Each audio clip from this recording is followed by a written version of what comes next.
Assalamualaikum warahmatullahi wabarakatuh. Selamat pagi dan selamat datang kembali kawan-kawan di channel Tani Kreatif. Semoga di pagi hari ini kawan-kawan masih diberikan kesehatan, rezeki yang berlimpah, dan tetap semangat menjalani aktivitas serta dimudahkan segala urusannya. Amin. Nah, pagi hari ini saya akan mengupdate perkembangan dari hasil penyepraian ganda silde kemarin dan sekaligus melakukan pengocoran yang pertama kali, pengocoran pupuk NPK yang pertama kali, dan menguatkan imunitas tanaman serta menstabilkan pH tanah. Jadi pupuk apa saja yang saya pakai nanti kita review bareng-bareng. Tapi sebelum kita ke pengocoran, kita lihat-lihat dulu hasil perkembangan dari 5 hari setelah penyepraian. Wah, ini ada dipotong, ini ada jangkrik, banyak jangkriknya ya. Nah, ini dipotong kayak gini. Ini pertumbuhannya lumayan bagus ya dari pengaplikasian ganda silde kemarin. Nah, ini kan ya kelihatan agak jelek yang daun lama, tapi tumbuh daun-daun baru. Ini juga daun baru, ini udah lebar. Ini daun yang lama yang kena keriting kemarin. Ini kita hilangkan aja, nggak apa-apa. Oke kawan-kawan, jadi ini amunisi yang saya pakai. Tapi sebelumnya ini kan sudah saya fermentasi dengan menggunakan air cucian beras dan E4. Dan benarkah kalau pupuk difermentasi bisa menaikkan kadar hara atau bisa menjadi lebih kuat 10 kali lipat seperti ada di beberapa channel-channel ya? Saya tidak akan menyalahkan mereka karena saya juga tetap melakukan fermentasi.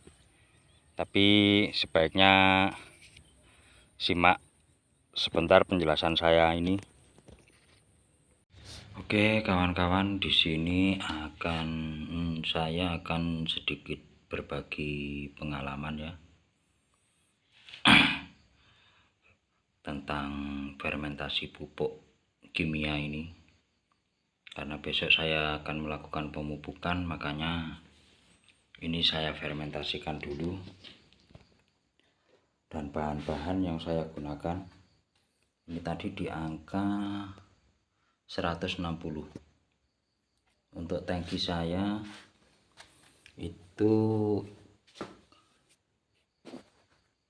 tangki 16 liter itu kemarin saya buat kocor jadi 80 tanaman. Jadi kalau saya memakai dosis paling rendah karena tanaman masih kecil, saya pakai 2 gram, maka dibutuhkan 160 gram per tangki. Nah, di sini untuk mempercepat proses penyerapan, karena pupuk ini kan bukan bentuk nitrat, pupuk ini kan struktur kimianya kan dari amonium, jadi lebih slow release lah. Nah, ini akan saya fermentasikan dulu. Jadi bahan yang saya pakai ini ada air cucian beras. Ini yang sudah saya kasih E4 dan gula merah. Jadi seperti ini.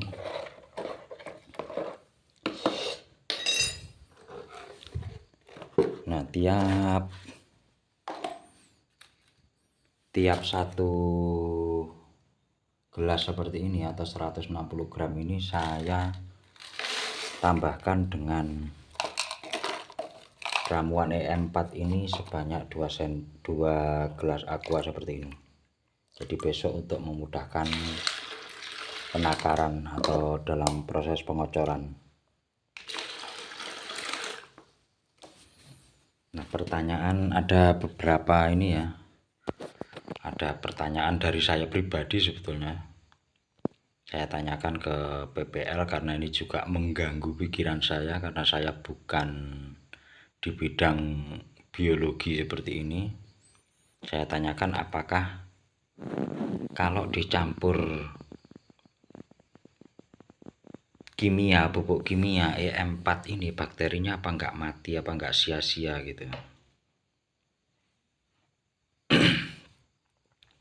Nah, kata dari Bapak PPL-nya, tidak semua bakteri mati ketika dicampur dengan kimia. Memang ada kimia, sejenis kimia yang bisa langsung mematikan bakteri. Nah, sedangkan di dalam EM4 ini mengandung bakteri pelarut fosfat. Jadi dia lebih cepat menguraikan fosfat. Jadi kesimpulannya bakterinya tidak mati kalau dicampur pupuk kimia. Tetapi memang beliau juga tidak menyarankan karena memang belum ada uji lab yang benar-benar uji lab ya. Karena katanya untuk menguji kadar unsur hara itu memang dibutuhkan alat yang canggih dan itu harganya mahal. Makanya cuma cuma asumsi aja sih gitu. Jadi kalau teman-teman ragu ya nggak usah dilakukan, atau metode ini nggak perlu dipakai gitu. Cuma ada channel, mungkin teman-teman bisa merujuk ke channelnya PPL Pertanian Pak Rizali Anzar kalau nggak salah ya. Jadi tapi yang ditunjukkan juga cuma peningkatan dari jumlah ppm-nya aja. Jadi tidak ada uji lab tentang kenaikan unsur hara ataupun tingkat kematian dari bakteri yang ada di EM4 ini. Nah, tapi saya sudah membuktikan pengaplikasian pada tanaman cabai juga, antara pupuk yang saya fermentasi dan yang tidak saya fermentasi itu hasilnya tingkat kesuburan atau ke tanaman ini lebih cepat terlihat yang difermentasi untuk hasilnya. Itu juga saya tanyakan kemarin. Menurut beliaunya, jadi sekali lagi fermentasi pupuk kimia tidak menaikkan kandungan unsur hara, hanya saja dia semacam mengecilkan atau gimana ya, memecah molekul dari unsur kimia ini, terutama kandungan amonia ini, agar menjadi partikel lebih kecil sehingga lebih cepat diserap oleh tanaman, maka hasilnya lebih cepat.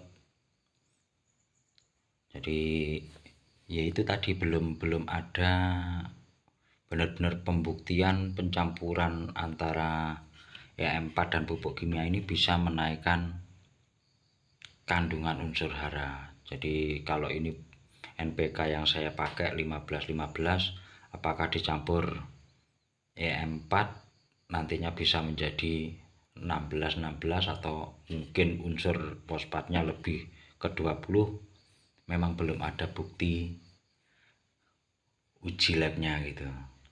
Jadi memang cuma ya itu tadi, cuma opini aja menurut saya ya.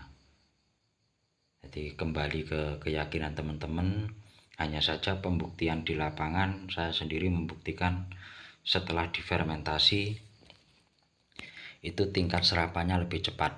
Jadi saya buat uji coba 2 bedeng. Yang satu bedeng saya kocor tanpa fermentasi, yang satu bedeng saya kocor dengan pupuk kimia yang difermentasi. Itu dalam 3 hari hasilnya sudah terlihat beda gitu. Jadi kesimpulannya di sini saya tidak mengatakan hoax, saya juga tidak mengatakan ini fakta bahwa memfermentasi pupuk kimia bisa menaikkan kadar unsur haranya. Cuma tetap reaksinya berbeda antara yang difermentasi dan yang tidak difermentasi. Jadi teman-teman silahkan pilih opsinya. Mau sedikit ribet nggih monggo difermentasi. Kalau memang nggak yakin ya mending nggak usah dilakukan. Karena ilmu pertanian itu menurut saya dinamis ya, kita nggak bisa memakai satu metode gitu. Jadi nggak, oh kalau tanam ini harus pakai pupuk ini, enggak. Kalau saya enggak seperti itu, yes, kita coba mengamati apa yang dibutuhkan tanaman. Jadi yang terutama kita kenali lahan dulu lah. Karena lahan kita ini tingkat keasamannya gimana yang pertama. Jadi kalau tingkat keasamannya atau pH-nya standar, kita masukkan pupuk sedikit aja juga sudah oke gitu. Kalau tingkat keasamannya tinggi atau pH-nya di bawah 6, kita perlu tambahkan kapur dolomit ataupun kalsium merek-merek lain lah, yang penting bertujuan untuk menaikkan pH ini tadi. Mungkin itu ya, kita lanjut ke ini, ke dosis nantinya, ke dosis pengocorannya. Itu yang saya uraikan barusan. Untuk dosisnya ini saya memakai 2 gelas seperti ini, karena 160 gram saya langsung campur dengan 2 gelas air cucian beras biar memudahkan pekerjaan juga ya, mempercepat.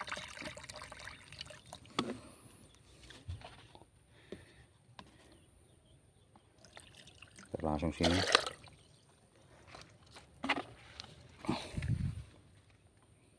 Nah, sedangkan untuk tambahannya saya memakai kalsium. Jadi kalsium ini selain berfungsi untuk menstabilkan atau menaikkan pH, kalsium ini juga spesial untuk mencegah daun kuning, bunga, dan buah dari kelayuan dan kerontokan. Untuk bahan atau kandungan unsur haranya, kalsium karbonat 88%, kalsium oksida, magnesium karbonat. Untuk kalsium oksidanya 55%, magnesium karbonatnya 23%, magnesium oksida 11%. Jadi untuk dosis ini 5-10 gram per liter. Ini tangki 32, berarti dibutuhkan yaitu tadi 160. Nah, saya juga sudah melakukan penimbangan kemarin, 1 sendok full kayak gini. 1 sendok yang kayak gini ini bisa 33-35. Kalau full sampai munjung kayak gitu bisa 40 gram. Untuk jenis yang kalsium ini, teman-teman bisa pakai kalsium merek lain. Tetapi kalau saya pakai 3 sendok kayak gini. Kalau mengikuti aturan harusnya 5 sendok ya kawan-kawan ya.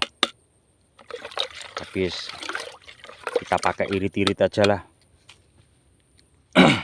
Karena sifatnya juga untuk pencegahan. Langsung kita campurkan ke sini.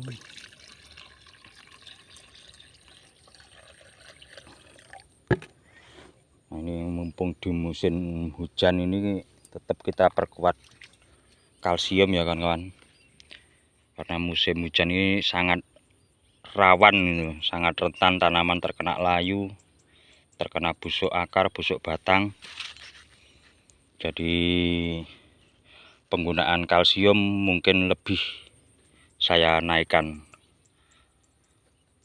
Ya, mungkin itu yang bisa saya sampaikan kawan-kawan. Semoga bermanfaat. Jangan lupa di subscribe. Terima kasih. Assalamualaikum warahmatullahi wabarakatuh. Jayalah petani Indonesia.